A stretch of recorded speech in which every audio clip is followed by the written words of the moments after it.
Well, good evening, everybody. It's Jennifer Elizabeth Masters here. My website is jenniferelizabethmasters.com.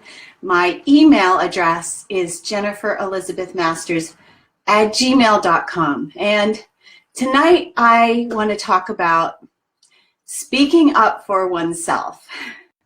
Hi, Helen. Thanks for joining. Nice to see you.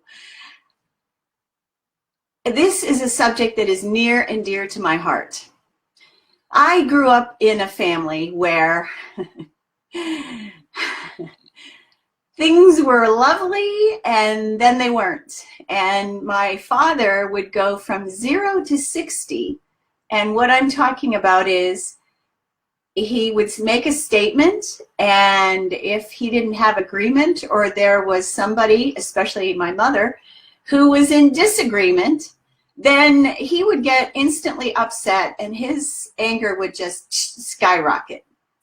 And so generally speaking, because he was a big man with a big booming voice, all he had to do was raise his voice and everybody would get silent.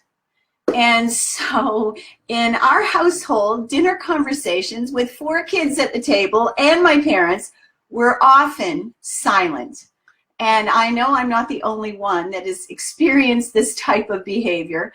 And when my parents were upset with one another, and I'll give you an example, my dad forgot my mother's birthday. Oh my goodness, I'll never forget that year. And I don't think anyone else in my family would forget it either. So this particular birthday, he totally forgot my mother's birthday. And so she told us kids, as my little brother and I, get dressed, we're going out for dinner. And so we left the house and left and had dinner out. And that was an interesting time. So for the 2 weeks following my mother's birthday, there was silence. My parents did not speak. So what is really important in a conversation is to have conversation, to have words. It's important in a relationship to have good communication, because if we suck at communication, then we can't have an understanding. We're often keeping things to ourselves. It could be a simple thing as, where would you like to go out to eat? And you say, well, anything but Mexican, and your partner goes, well, let's go have Mexican. And so what you could do is say nothing and go along thinking that, oh, well, it's better for me to say nothing. I'll just be quiet. I'll keep the fact that I don't like Mexican. It's not my favorite food. I'll keep that quiet and I'll just suck it up because, you know, hey, I'll take one for the team.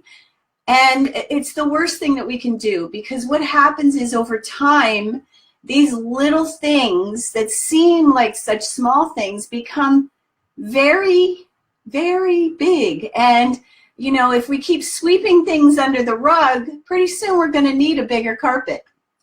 And so if you're walking on eggshells, or if you've walked on eggshells in your family of origination, then it could be that you have an issue with communication, and it's something we need to practice. So in my work with my clients, one of the things I teach is self-care. Why is that? Well, one of the things that we have a tendency to do, especially if we're codependent, we put the needs of ourselves last, and that is never a good thing.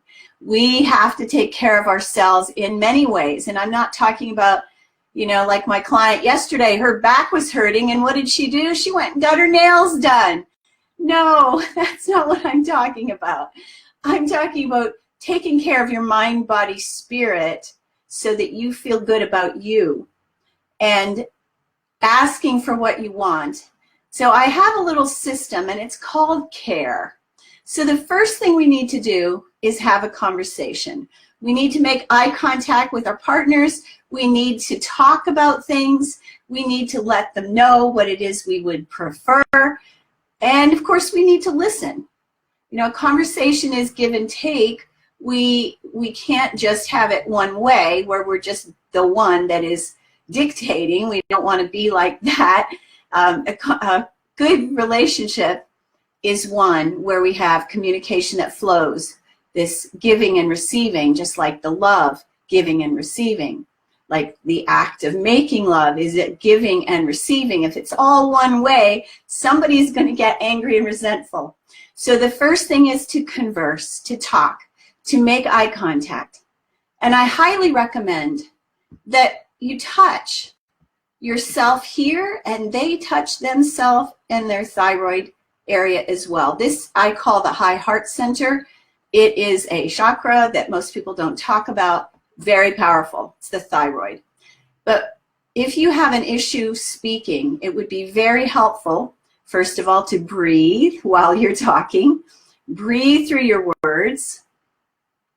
And when you're not in conversation with your partner, sing, because most likely your throat chakra is blocked. And robin's egg blue is the color of this chakra, but you also want to exercise it. If you've historically shut up and been mute and not spoken your truth and kept these things quiet, then you need to really practice in a safe space. And singing is a really good way to help to open the throat chakra. Okay, so C, care. We need to take care of ourselves. We need to have a conversation.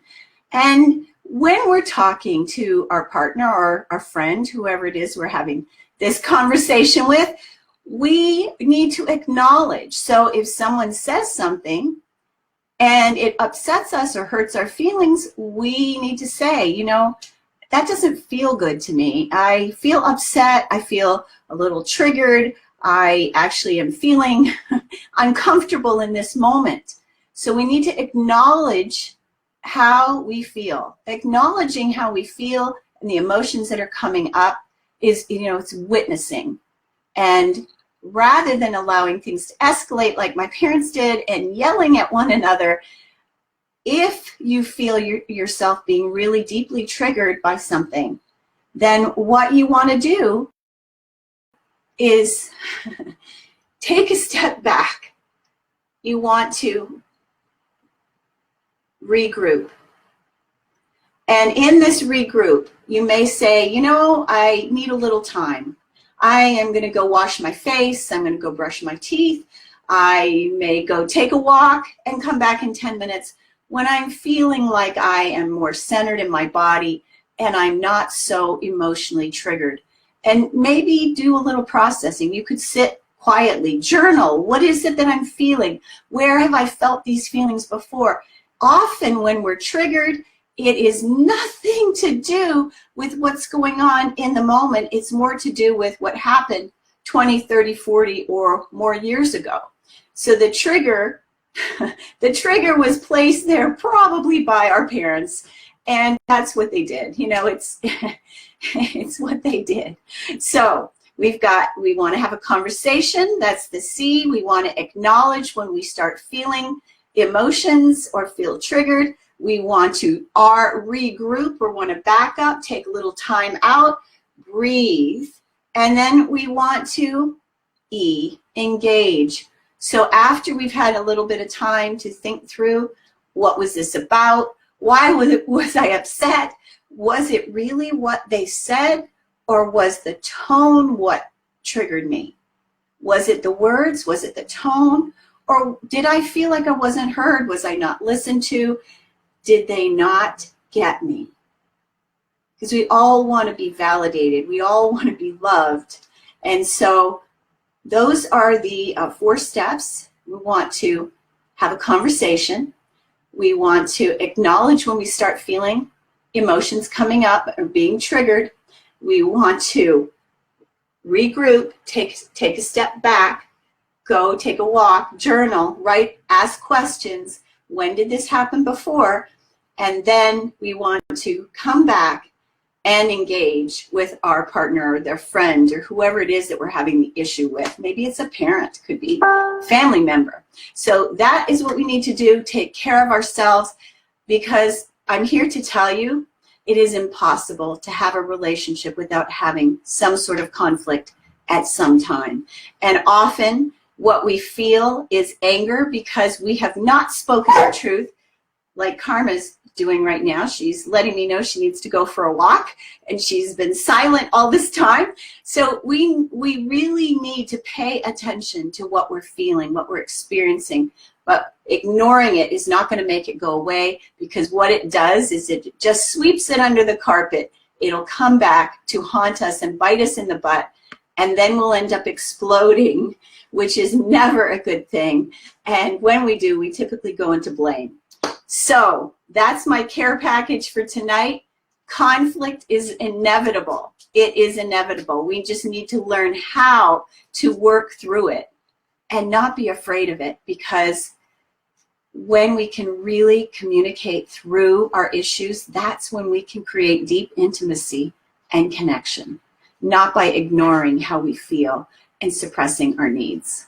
I'm Jennifer Elizabeth Masters, and thank you so much for being here. Thanks for watching. I love you. And if you enjoyed this video, share it with a friend. My website is Jennifer Elizabeth Masters, and if you're interested in working with me, send me an email or a Facebook message and book a discovery session to find out how we could work together. I love you. Good night.